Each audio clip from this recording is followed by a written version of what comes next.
Bonjour et bienvenue à tout le monde. Aujourd'hui on va parler du retour de RTD, donc Russell T Davies. C'était le showrunner qui avait ramené Doctor Who en 2005 et c'est le prochain, il revient quoi. Et donc on va parler de ce que ça implique donc pour les 60 ans, parce que c'est le premier épisode où il va revenir, et pour la suite de Doctor Who, du coup les saisons 14, 15 et pourquoi pas 16. On va aborder du coup beaucoup de sujets dans cette vidéo, donc ça sera découpé en petits chapitres, et on va commencer par le premier, qui sera le 14e Docteur. Et oui, qui dit nouvelle ère, dit nouveau Docteur. Alors dans cette partie, on va voir quelques candidats qui sont souvent cités, et je vais vous expliquer pourquoi ils peuvent ou ils ne peuvent pas l'être. Tout d'abord, Lydia West. Alors Lydia West est un choix très intéressant, parce que ce soit Russell T Davies au tout début avec Christopher Eccleston ou Chibnall avec Jodie Whittaker, on voit que les showrunners peuvent prendre des acteurs avec qui ils ont déjà travaillé dans d'anciennes séries. Et Lydia West a joué dans les 2 dernières séries de Russell T Davies. C'est aussi le choix de Jodie Whittaker, elle a dit qu'elle aimerait bien que ce soit elle qui prenne le relais, mais pour moi c'est bien trop évident pour que ce soit elle. Alors certes c'est pas un vrai argument, c'est bien trop évident, mais en vrai ça l'est un peu pour le choix du docteur. Joe Martin, non. Alors il y a vraiment des gens qui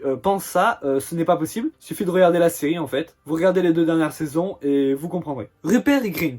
Alors pour moi c'est non pour une raison, il est trop connu. Et c'est là que je mets le facteur célébrité en jeu. Si on regarde bien, aucun acteur ayant joué le Docteur était très connu en dehors de l'Angleterre. 2 exceptions, David Tennant qui était un peu connu avec son rôle dans Harry Potter, mais en vrai il avait pas un grand rôle donc il n'était pas non plus spécialement connu. Contrairement à Rupert Grint qui jouait Ron Weasley, un des 3 personnages principaux, et John Hurt qui, je viens de remarquer, jouait aussi dans Harry Potter, mais c'est pas pour ça qu'il était connu. John Hurt est super connu, mais c'était pas pareil, c'était le War Doctor, c'était un peu une sorte de guest en fait. Il a pas le même rang que les autres docteurs. Hugh Grant. Alors c'est marrant parce que j'avais écrit cette vidéo il y a longtemps, elle aurait dû sortir il y a longtemps en fait, et je l'ai un peu modifié du coup avec les avancées actuelles des rumeurs et tout ça. Et par exemple Hugh Grant, il y a pas si longtemps que ça, a été au cœur de nombreuses rumeurs comme étant le 14e Docteur. Bon, il s'est avéré que visiblement ce n'est pas le cas. Voilà, donc je tenais à le garder parce que à l'époque je disais oui c'est possible mais il est trop connu, parce que lui pour le coup hyper connu aussi. Mais voilà, pour vous dire à quel point dès que t'es un acteur ou une actrice anglaise, tu peux être dans les rumeurs pour être le prochain Docteur. Et ça ne veut absolument rien dire. David Tennant.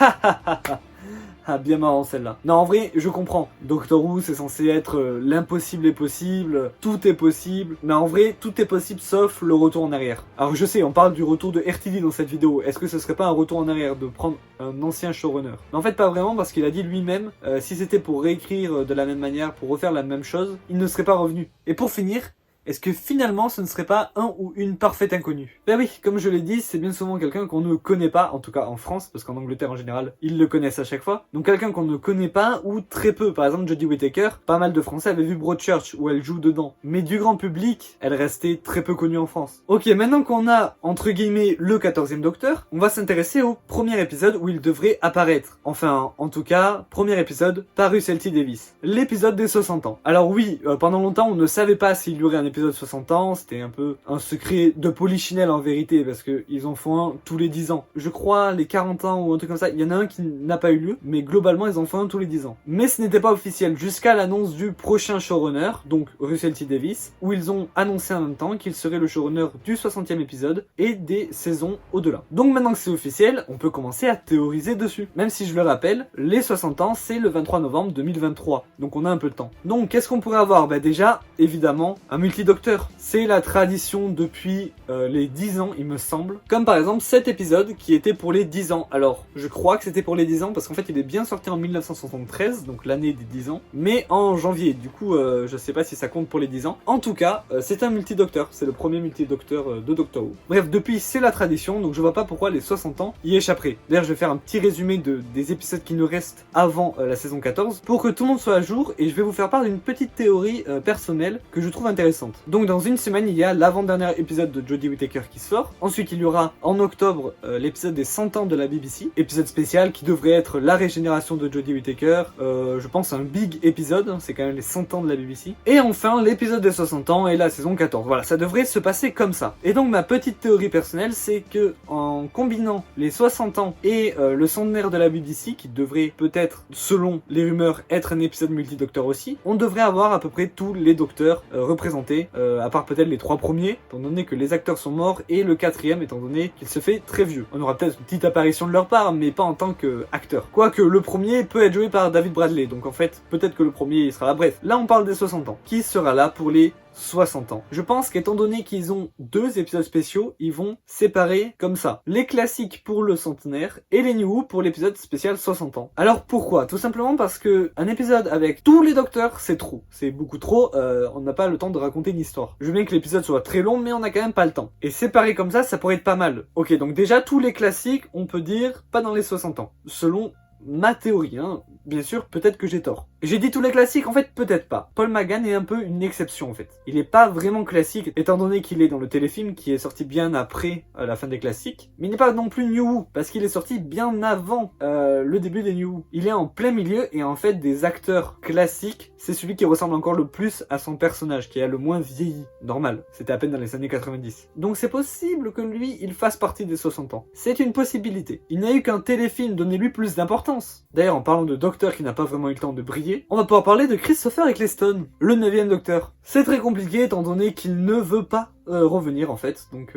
du coup ça va être compliqué. En fait, il vient tout juste de se réconcilier avec son personnage, parce que pour lui, son expérience Doctor Who, la saison 1, ça s'est pas du tout bien passé. Du coup, il vient à peine de se réconcilier avec son personnage en faisant des Big Finish, donc des audios non canoniques pour Doctor Who, mais il a bien précisé qu'il ne voulait pas revenir pour un Multi Docteur, parce qu'il aime pas ça en fait. Il trouve que c'est revenir en arrière en fait, que Doctor Who c'est pour aller de l'avant, et voilà, bref. Je trouve ça vraiment dommage parce que je trouve ce docteur unique. Il est très différent de tous ceux des New Who. Il a ce côté 9e docteur quoi. Donc je souhaite de tout mon cœur qu'il revienne, mais bon, je pense que ça ne sera pas le cas. Tenante, oui, évidemment, ça c'est je pense une évidence. On n'a pas de question à se poser, il va revenir. Parce que si on lui propose de revenir pour un Doctor Who, il dira oui. Et je vois pas pourquoi on lui proposerait pas. Donc si c'est bien multi-docteur, je pense que Tenante, on peut le compter dedans. Matt Smith, ça serait vraiment cool aussi, parce que la dernière fois il était là, parce que c'est le docteur actuel. Donc évidemment il est là. Mais du coup, depuis son départ, on ne l'a pas revu. Contrairement à pratiquement tous les autres docteurs qu'on a revus après leur départ. Donc Matt Smith, c'est une possibilité. Quand il faisait la promo pour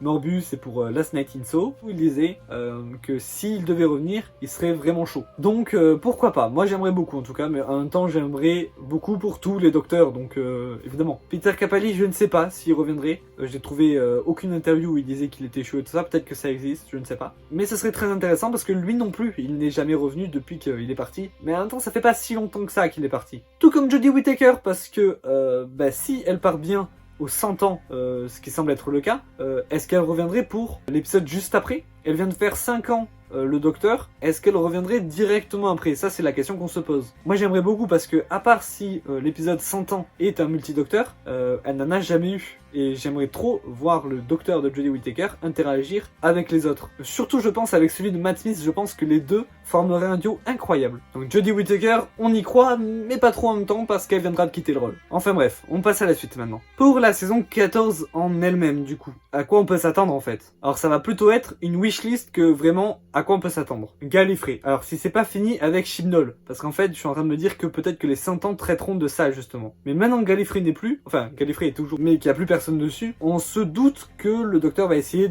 de la sauver encore une fois. Je veux dire peut-être pas dans la prochaine saison, mais à un moment ça va arriver je pense. Parce que dans les New Who, on n'a pratiquement pas vu les Time Lords. Moi je dis que ça serait cool de les faire revenir et de faire des intrigues directement à Gallifrey. Un peu comme Trial of the Time Lord ou d'autres trucs que je n'ai pas vu parce que j'ai pas encore vu tous les classiques. En plus ça permettrait de revoir le docteur en habit de Time Lord et ça c'est vraiment stylé. Le Timeless Child, alors je sais à quel point c'est controversé ça. Vous pouvez trouver que c'est une mauvaise idée, vous pouvez trouver que c'est une bonne idée, vous pouvez en avoir rien à faire. Personnellement je trouve que c'est une bonne idée, mais utilisée avec précaution. Maintenant je vais vous dire pourquoi et comment je pense qu'il faut garder cette idée. Déjà RTD est un fan de l'Air Chibnall, donc il doit avoir bien aimé ce Timeless Child, j'imagine. Donc j'aimerais bien qu'il continue dans cette idée. Mais ça veut pas dire en parler tout le temps, ça veut juste dire ne pas l'oublier, ne pas l'effacer, mais on part sur autre chose. On ne parle plus de ça, ça c'est fini, c'était bien, c'était pas bien, ça on s'en fout, juste on continue. Comme ça tout le monde est content, ceux qui ont trouvé ça bien, voilà, c'est pas effacé, c'est pas supprimé de la réalité, et ceux qui trouvaient pas bien, on parle d'autre chose, c'est bon, vous pouvez l'oublier si vous voulez. Donc je pense qu'il ne faut pas ouvrir la montre. J'espère que Chibnall ne le fera pas non plus dans ces 2 derniers épisodes. En plus ça pourrait créer des incohérences là où il n'y en avait pas, ça pourrait nous embrouiller. Et ceux qui n'aiment pas ça, là ça serait trop tard quoi, on saurait tout, on pourrait plus faire marche arrière. Donc voilà, c'est bien, faut pas ouvrir la montre, c'est bien. Et pour finir, plus au niveau du format de la saison 14, j'aimerais un retour à 14 épisodes. Parce que si c'était bien pour cette saison, parce que le format quoi, une seule histoire, mais je suis nostalgique des saisons à 14 ou au moins à 10 épisodes quoi. Mais s'il vous plaît, faites des saisons plus longues. Enfin après, si ça doit nuire revenir à la qualité de la saison, je préfère qu'on reste à 6. Et vraiment le truc que j'aimerais le plus pour cette saison 14, c'est un retour des fils rouges un peu mystérieux à la tout début des New Who, quoi. Par exemple Bad Wolf dans la saison 1, Torchwood dans la saison 2, Saxon dans la saison 3, et dans la saison 4, il y en avait plein autour de Donna et tout ça. Moffat avait un peu plus de mal avec ça. C'était mieux réussi sur Peter Capaldi d'ailleurs que sur Matt Smith. Et bon, Chibnall ne faisait plus du tout ça, à part un peu avec le Timeless Child, mais vraiment très peu. C'était pas dérangeant, mais voilà, j'aimerais bien un petit retour de ça. Enfin voilà, c'est lui qui voit. Et le retour des Christmas Special, alors là c'est juste subjectif. Je préfère ça au spécial Nouvel An. Je sais pas, je trouve que c'est plus convivial. Je préfère la période de Noël à la période du Nouvel An. Il y a moins d'iconographie en fait à la période du Nouvel An. Alors qu'avec la période de Noël, il y avait toute l'iconographie de Noël quoi. En plus, on attendrait moins longtemps avant d'avoir l'épisode de fin d'année. En plus, c'est lui qui les a inventés, donc je pense qu'il va les remettre. Bon, les spin-offs, je pense qu'on va y avoir droit. Déjà parce que pareil, c'est lui qui avait plus ou moins inventé ça avec Torchwood. Mais parce que pour rappel, en spin-off de Doctor Who, il y en a exactement 4. Un sur K9 dans les classiques, mais il n'a fait qu'un épisode. Donc est-ce qu'on le compte vraiment? Je pense pas. Du coup, après, avec les New Torchwood, le spin-off qui a le mieux marché de Doctor Who, surtout en France. En France, il a même peut-être mieux marché que Doctor Who. Beaucoup de gens connaissaient Torchwood sans connaître Doctor Who. Sarah Jane Adventure, qui était un spin-off pour les enfants, enfin les adultes pouvaient regarder, mais c'était plus pour les enfants. Là où Torchwood était vraiment pour les adultes. Et Class, qui visait plus les ados, mais qui n'a fait qu'une saison, qui a pas du tout bien marché. Ils ont arrêté les spin-offs. Sauf que Russell T Davies a toujours dit, et l'a redit très récemment en 2021, juste avant qu'il soit annoncé en showrunner, qu'il voulait que Doctor Who soit comme le MCU, qui est plusieurs séries gravitant autour.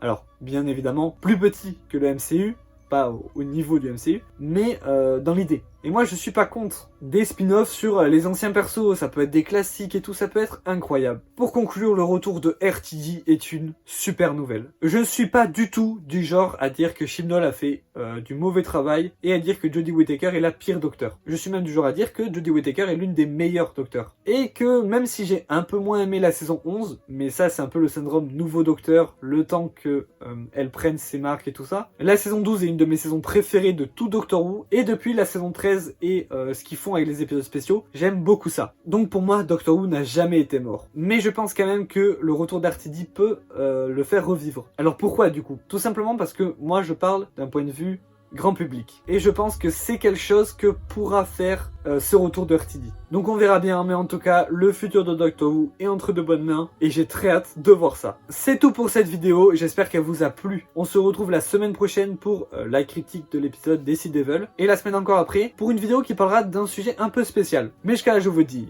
portez-vous bien et à la prochaine.